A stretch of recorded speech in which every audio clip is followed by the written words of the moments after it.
Did President Donald Trump slaughter the last baby seal? Did he harpoon the last whale? Pave over the last wetland? It might seem so judging from the wails of anguish and rancorous denunciations from the environmental left that have greeted one of his latest actions. His issuing of 2 proclamations on Monday to undo part of 2 huge federal land grabs in Utah by previous presidents, Clinton and Obama, is being called shameful, illegal, a disgrace, even evil. President Trump came to Utah on December 4 to reduce the size of 2 national monuments that have been political flashpoints in the battles over local versus federal control, and the extremist lock-everything-up environmentalism versus the wise use stewardship of natural resources. Under the president's plan, the Grand Staircase-Escalante National Monument, now encompassing 1.9 million acres illegally seized from the state of Utah by President Bill Clinton under the 1906 Antiquities Act, would be shrunk to about 1 million acres. The Bears Ears National Monument, created by fiat of President Barack Obama, took another 1.35 million acres. After President Trump's revision, it will be approximately 201,876 acres. The monument designations by Presidents Clinton and Obama amounted to federal acts of usurpation and were implemented without consultation of the people and officials of Utah and in defiance of expressed popular opposition in the Beehive State.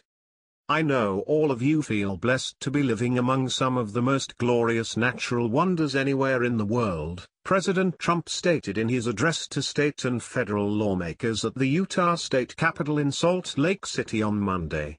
You cherish Utah's gleaming rivers and sweeping valleys. You take inspiration from its majestic peaks. And when you look upon its many winding canyons and glowing vistas, you marvel at the beauty of God's great creation. And that is why I'm here today, he continued, because some people think that the natural resources of Utah should be controlled by a small handful of very distant bureaucrats located in Washington. And guess what? They're wrong. Federal overreach. The families and communities of Utah know and love this land the best, and you know the best how to take care of your land, President Trump remarked, continuing the theme of residents versus a distant, bureaucratic, uncaring federal landlord. You know how to protect it, and you know best how to conserve this land for many, many generations to come. The president was greeted with applause for denouncing the whims of regulators thousands and thousands of miles away who don't know your land, and truly, they don't care for your land like you do. But from now on, that won't matter, he pledged. I've come to Utah to take a very historic action to reverse federal overreach and restore the rights of this land to your citizens.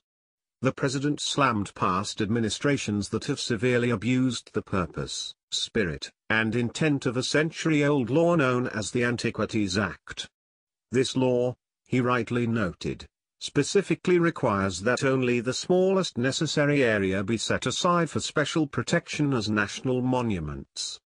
However, he remarked, previous administrations have ignored the standard and used the law to lock up hundreds of millions of acres of land and water under strict government control.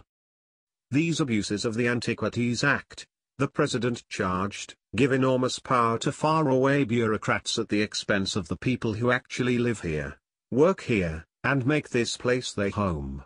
This is where they raise their children. This is the place they love. The presidential proclamation modifying the Grand Staircase-Escalante National Monument and the presidential proclamation modifying the Bears Ears National Monument provide detailed lists of the cultural, archaeological, and natural treasures, real and fabricated, that the monument designations ostensibly were created to protect: Native American ceremonial sites, ancient cliff dwellings, caves, petroglyphs, pictograph, tools and projectile points, as well as habitat of threatened and endangered species. The Trump proclamations point out in detail that most of the alleged concerns for protecting the various treasures are already covered under a multitude of federal laws, such as the Archaeological Resources Protection, the National Historic Preservation Act, The Endangered Species Act, Native American Graves Protection and Repatriation Act, the Paleontological Resources Preservation Act, and many additionally listed laws.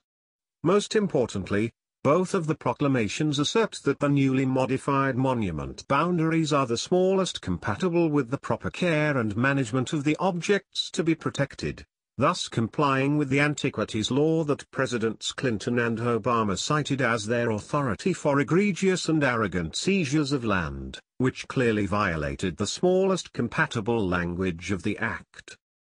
President Trump's Utah proclamations are the first delivery on an executive order he promulgated on April 26 directing Interior Secretary Ryan Zink to review all presidential designations or expansions of designations under the Antiquities Act made since January 1, 1996, where the designation covers more than 100,000 acres, where the designation after expansion covers more than 100,000 acres, or where the Secretary determines that the designation or expansion was made without adequate public outreach and coordination with relevant stakeholders. Predictable outrage from the pampered, privileged plutocrats.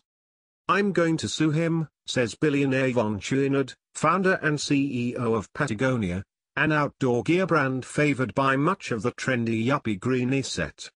"It seems the only thing this administration understands is lawsuits. I think it's a shame that only 4% of American lands are national parks. We need more, not less. This government is evil and I'm not going to sit back and let evil win." On Monday, the homepage of Patagonia.com, which was blacked out in protest of President Trump, carried a message that said, "The president stole your land." The page also offered an option to learn more about the largest elimination of protected land in American history. Chouinard, who lives the dream life of a spoiled eco-brat, jet-setting about the planet to climb the highest peaks, kayak the gnarliest rivers, surf the biggest waves, and sail the 7 seas, is not above sermonizing to the rest of us on carbon footprints. Typical of the uber-rich enviro elite, Chouinard would push family farmers, ranchers, loggers, miners, and other working people, who produce the raw materials for Patagonia trendies, off the land so that he and his privileged cohorts might arrogate the public lands for their own private playgrounds. The Trump proclamations are a shameful and illegal attack on our nation's protected lands, said Jamie Rappaport Clark, a former director of the U.S. Fish and Wildlife Service and now head of Defenders of Wildlife. Teddy Roosevelt is rolling in his grave. We'll be seeing President Trump in court. Ben Schreiber, the senior political strategist at Friends of the Earth, had a similar take. Donald Trump is overseeing the largest elimination of protected areas in U.S. history, he said. Dismantling these monuments is Trump's latest gift to the corporate interests who backed his campaign. This action is unprecedented and will end up in court.